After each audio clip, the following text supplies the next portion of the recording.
지났습니다. 오늘 11번째 주일이에요. 시간이 얼마나 빠른지 모릅니다. 처음에는 그냥 창세기부터 시작해가지고는 성경에 있는 예배자를 쭉 훑어가려고 했는데 창세기를 벗어나지 못했습니다.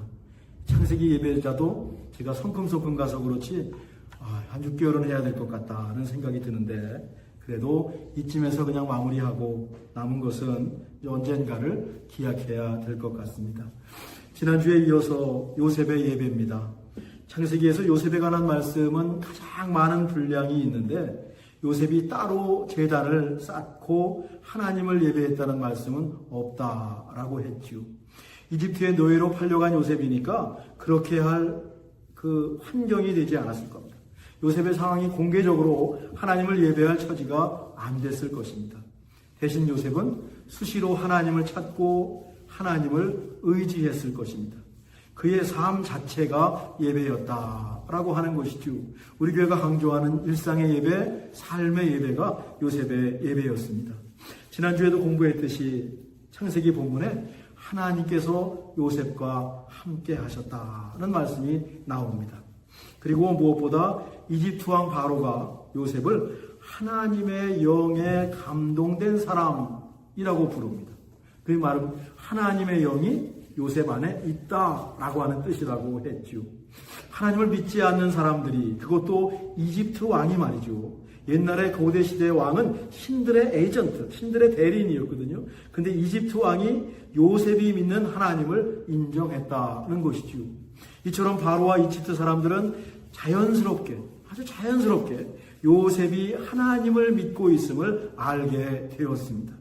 하나님을 믿는 것을 요셉이 지나치게 드러내지 않았습니다. 지나치게 드러낼 수가 없었습니다. 근데 요셉이 하나님 믿는 사람인 것을 사람들이 알아차렸다라고 하는 것입니다.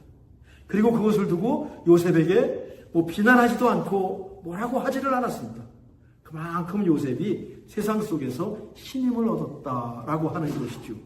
이것이 어떻게 가능했을까요? 무엇보다 하나님께서 요셉에게 은혜를 베푸셨기 때문일 겁니다. 하나님께서 요셉을 통한 아주 큰 그림을 갖고 계셨습니다. 그래 요셉과 특별히 함께 하셨고 그를 인도하셔서 이집트의 총리가 되게 하셨습니다. 요셉을 보호해 주셨습니다. 사람들의 마음도 움직여 주셨습니다. 두 번째는 일상의 예배, 삶의 예배가 갖는 특별한 힘입니다. 어쩌면 요즘 시대에 필요한 예배일 수 있습니다. 우리가 주일에 함께 모여서 이렇게 예배합니다. 또 가정에서 예배합니다. 아침마다 말씀을 읽으면서 각자의 자리에서 예배합니다. 그리고 세상에 나가서 우리의 삶이 예배가 되는 것이죠.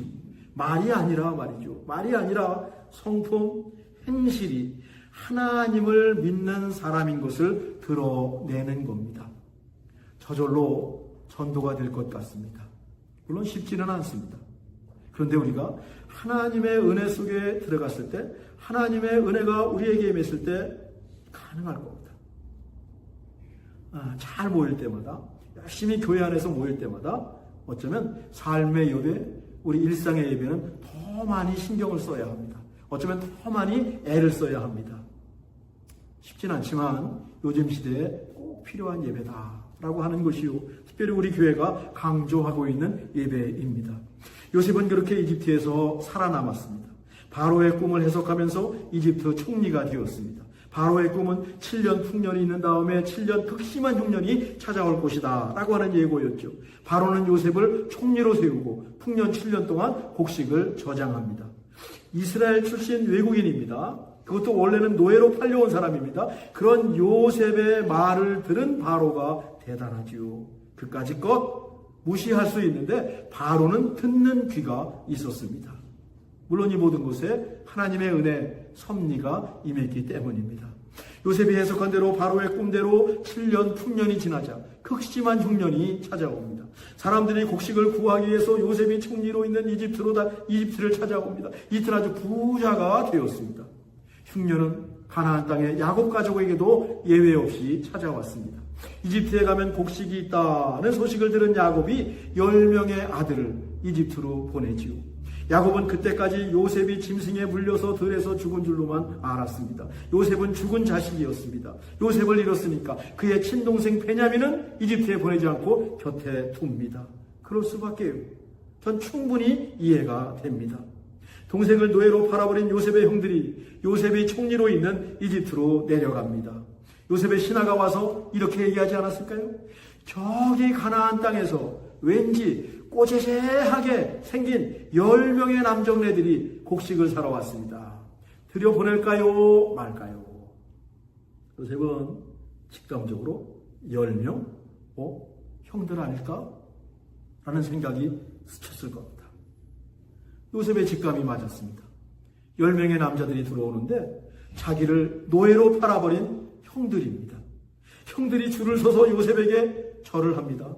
그 옛날 요셉이 꿈을 꿨거든요. 형들이 자기에게 절하는 꿈을 꾸거든요. 그 꿈을 말했다가 형들의 미움을 샀는데 지금 그 꿈이 현실이 되었습니다. 형들은 자기들 앞에 서 있는 이 이집트 총리가 자기들이 팔아먹은 요셉이라고 꿈에도 생각하지 못합니다. 요셉이 모른 척하면서 당신들 어디서 왔소? 왜 왔소? 혹시 스파이 아닙니까? 간첩 아닙니까? 막 몰아붙입니다. 정탐꾼 간첩으로 몰아붙였습니다. 형들이 쩔쩔맵니다. 요셉을 향해서 주 로드라고 하는 말을 쓰면서 자기들은 가나안 땅에서 온 사람들이요 선한 사람들입니다라고 말을 하고 변명을 합니다. 그런데 요셉 앞에서 형들이 또 거짓말을 해요. 이 거짓말이라고 하는 것이 속임이라고 하는 것이 야곱 가문에 있는 아주 못된 것인데 자기들은 야곱이라는 사람의 아들이고 막내 베냐민은 하나님과 함께 있고 또 아들이 하나 있었는데 동생이 하나 있었는데 그 동생은 없어졌습니다. 자기들이 노예로 팔아버린 요셉이 앞에 있는데 거짓말을 해요.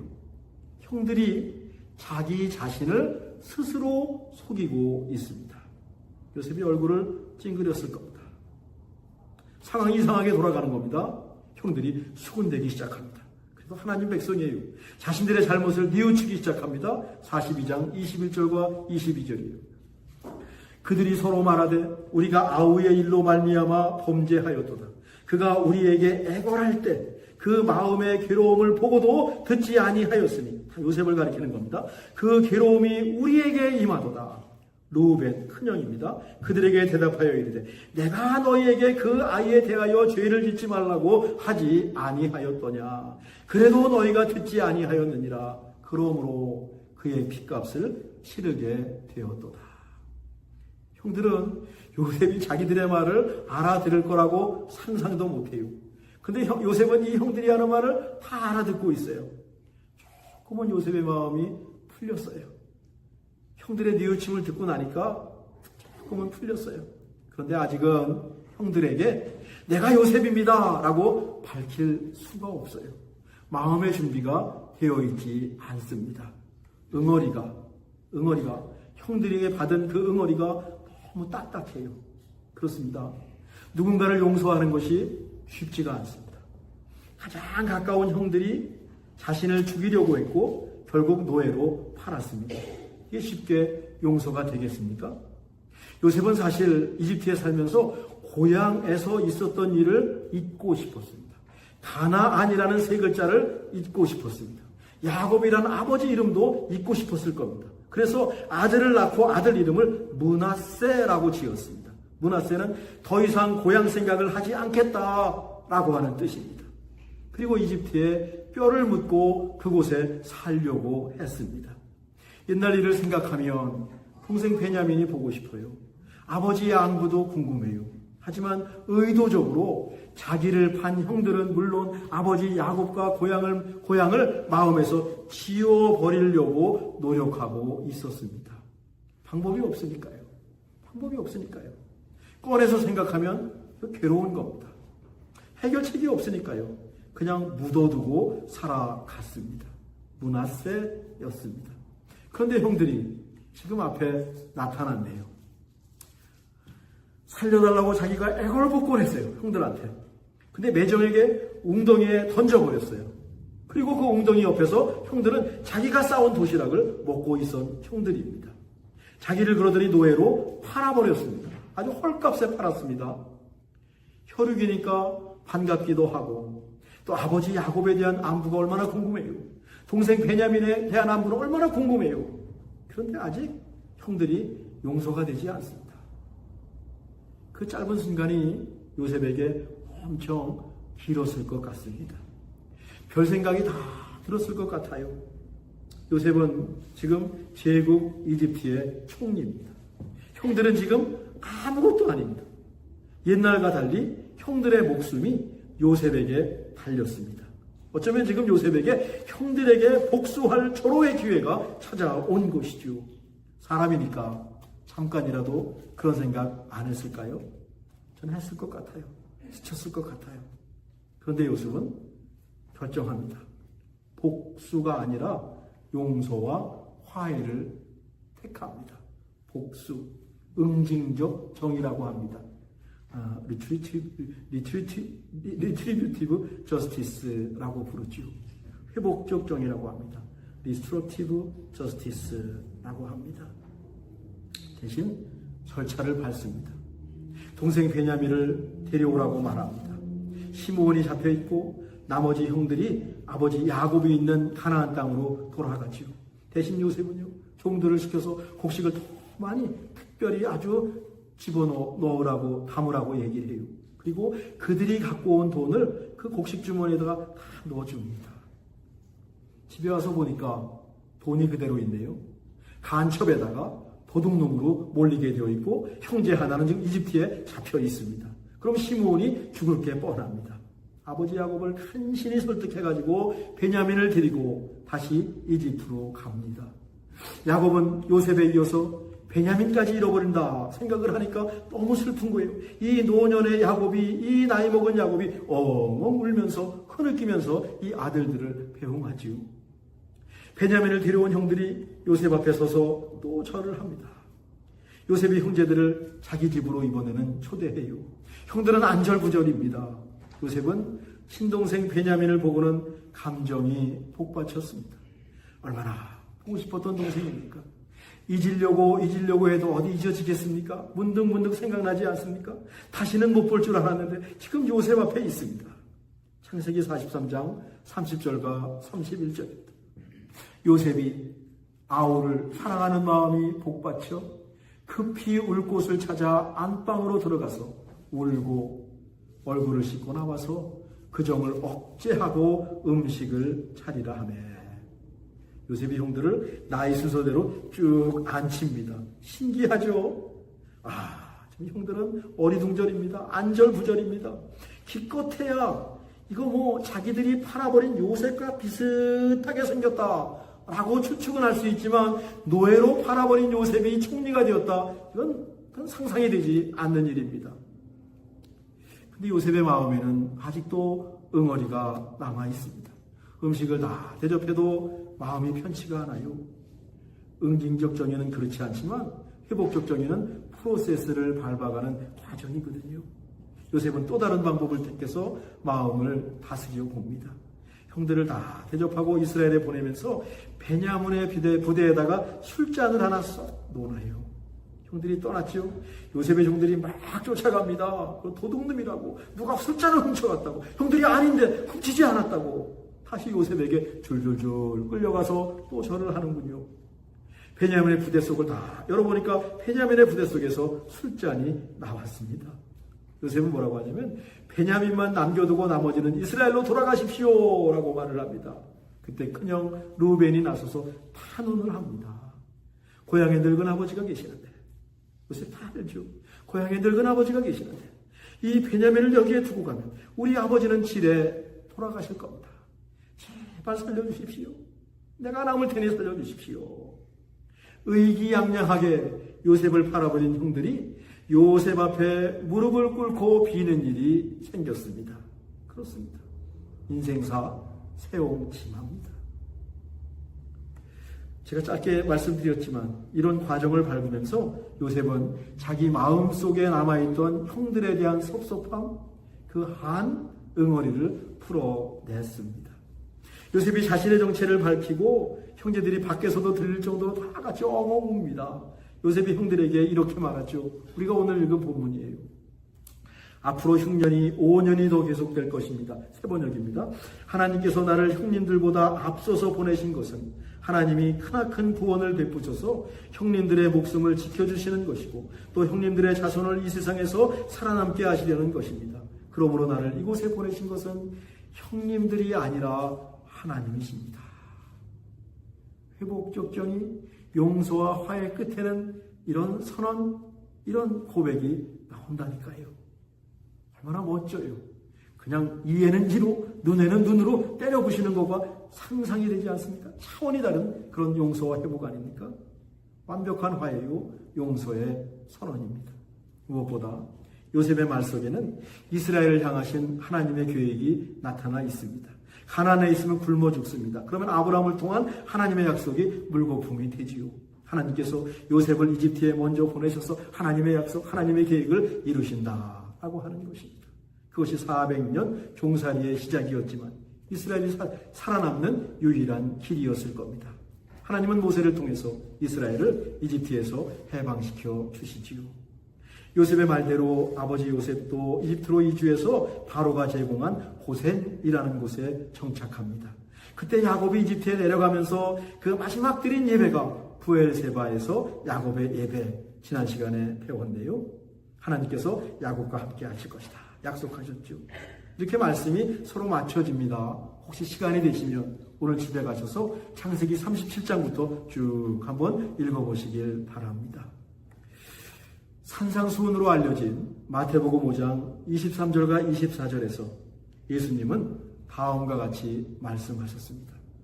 같이 읽을까요? 그러므로 예물을 제단에 드리려다가 거기서 네 형제에게 원망들을 만한 일이 있는 것이 생각나거든 예물을 제단 앞에 두고 먼저 가서 형제와 화목하고 그 후에 와서 예물을 드리라. 예물을 들고 하나님을 예배하러 가는 길입니다. 그런데 형제하고 껄끄러운 일이 생각나는 거예요. 서로 풀었으면 좋겠다는 일이 생각나는 겁니다. 마태복음 말씀 본문 그대로 읽으면 형제나 자매가 자신을 원망하고 있어요. 자신을 나쁘게 말하고 있어요. 자신을 비난하는 어떤 형제가 있는데 하필 예물을 드리러 하나님께 가는데 그 형제가 떠오르네요. 억울한데 난 잘못한 게 별로 없는 것 같은데 근데 관계는 깨져 있거든요. 우리도 하나님을 예배할 때 특별히 기도하려고 무릎을 딱 꿇었는데 불편한 관계가 생각날 때가 있습니다. 그러면 기도가 되지 않습니다. 기도가 막힙니다. 심지어 부부간에도 그럴 수 있고요. 다 좋지만 어디 다 좋은 게 있습니까? 부모 자식 간에도 그럴 수가 있고요. 형제 간에도 그럴 수가 있고요. 이런 일들은요, 대부분 가까운 관계에서 일어나는 일이지 오늘 이렇게 만났던 모르는 사람, 생판 모르는 사람들 사이에서 이런 앙금이 없습니다. 그때 화해하고 와서 하나님께 제물을 드리십시오 라고 하는 예수님의 말씀입니다. 쉽지 않습니다. 앙금이 오래 계속되었다면 속에서 딱딱하게 굳었을 것입니다. 큰 충격을 받으면 용서라고 하는 단어 생각나지도 않습니다. 생각하고 싶지도 않을 정도로 큰 충격이 올 때도 있습니다. 그것을 다 풀어내는데 시간이 필요합니다. 절차가 필요합니다. 요셉과 마찬가지로 그런 프로세스 과정이 필요하죠. 요셉과 형들은 결국 화해했지만 말이죠. 우리의 삶 속에서는 상대방이 화해할 생각이 없어요. 그냥 상대방은 편안하게 살아가요. 근데 나만 그 불편한 관계로 인해서 마음이 편치가 않은 거예요. 기도가 막히는 거예요. 하나님의 관계에 영향을 주는 겁니다. 풀어내야 할 겁니다. 우선 내 안에서 풀어내야 합니다. Let go. 내 안에서 해결해야 됩니다.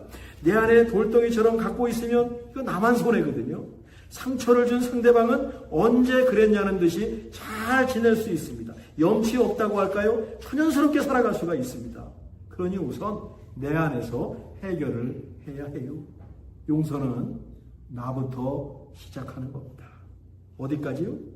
적어도 기도가 막히지는 말아야 됩니다.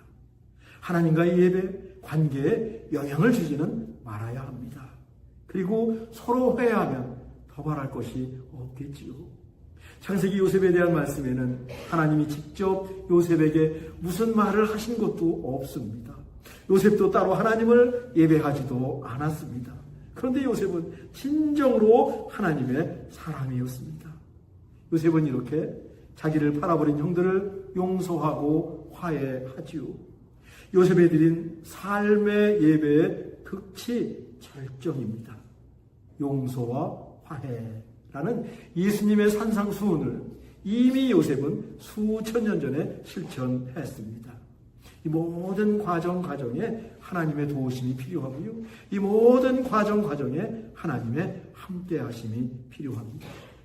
우리에게도, 우리가 사는 세상에도 용서와 화해가 있기를 간절히 바랍니다. 기도하겠습니다. 하나님, 우리 삶이 하나님이 기뻐하시는 예배가 되게 하옵소서. 요셉의 예배가 우리에게도 있게 하옵소서. 용서와 화해를 우리도 경험하고 싶습니다. 도와주옵소서. 예수님께서 십자가에서 우리 모두를 용서하셨으니 우리도 그 길을 따르겠습니다. 이 쉽지 않은 길인데 따라 보겠습니다. 도와주옵소서. 그래서 하나님과의 관계는 물론 하나님께 드리는 기도가 막히지 않게 하옵소서. 예수님의 이름으로 기도하옵나이다. 아멘. 찬송가 453장 부르시겠습니다.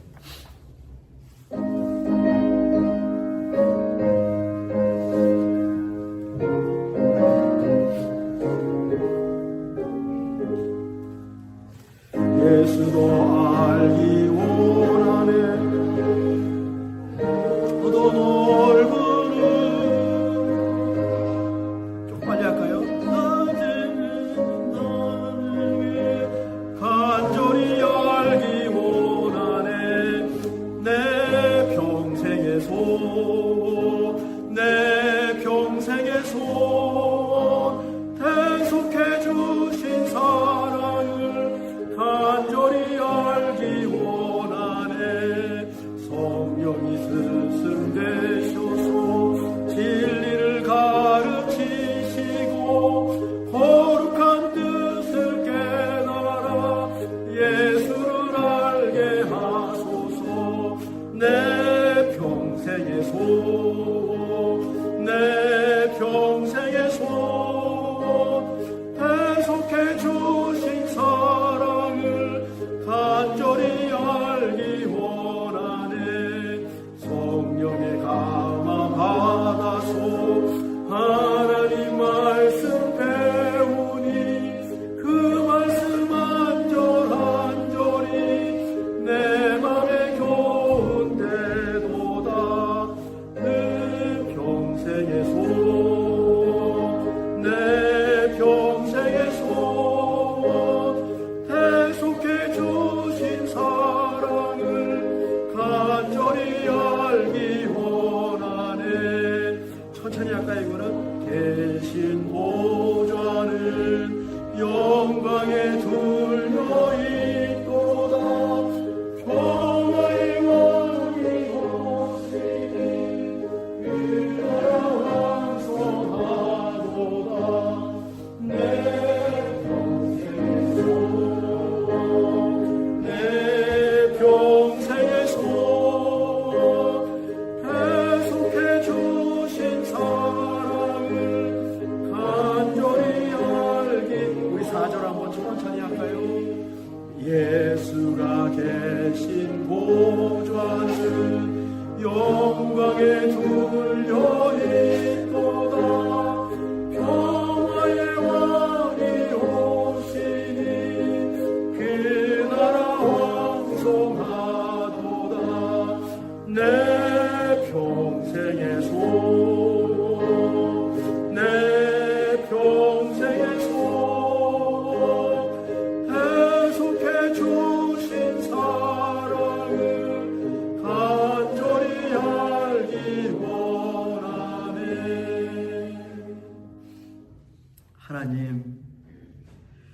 요셉과 형들과 용서하고 화해하는 장면이 참 멋집니다. 아니, 십자가에서 우리를 다 용서하시고 죽으신 예수님의 은혜를 생각하면 정말 감사하고 고맙습니다. 한량없는 고백이 나옵니다. 저희도 조금이라도 실천하는 한 주간이 되게 도와 주시옵소서. 그저 기도가 막히면 안 되죠. 예배가 불편하면 안 되죠. 하나님, 우리 안에 있는 것들 다 풀어내게 도와주시고 예수 그리스도의 십자가의 보혈로 다 이 모든 응어리가 다 풀어지는 것을 경험해서 다음 한 주간은 주님의 은혜 가운데 후를 털고 주님께 기도하고 주님의 이름을 부르고 예배하는 저희 모든 찬비교회 식구들 되시기를 간절히 원합니다. 함께 해주시고 도와주시옵소서. 귀한 예물 우리 하나님께 드립니다. 드린 손길들 기억하시고 교회를 위해 기도하고 섬기는 모든 지체들 하나님 아버지 구별하여 주시고 축복하여 주시옵소서. 경제로 인해서 어려움 당하지 않기를 간절히 원합니다. 주님 책임져 주시고 주의 백성으로 떳떳하고 당당할 수 있는 그 힘을 또 필요한 것을 주께서 또 한 주간도 공급하여 주시옵소서. 몸이 편찮으신 권사님들 또 마음이 힘드신 우리 찬비교회 지체들 계십니까? 주님 찾아가 주셔서 만져주시고 회복시켜 주시고 너는 내 아들이다. 내가 너를 사랑하는 내가 너를 위해서 목숨 바친 내 아들이다. 속삭여 주시고 그 음성이 우리에게 위로가 되고 힘이 돼서 다시 일어날 수 있는 저희 모두가 되게 해 주옵소서. 예수님의 이름으로 기도하옵나이다. 아멘.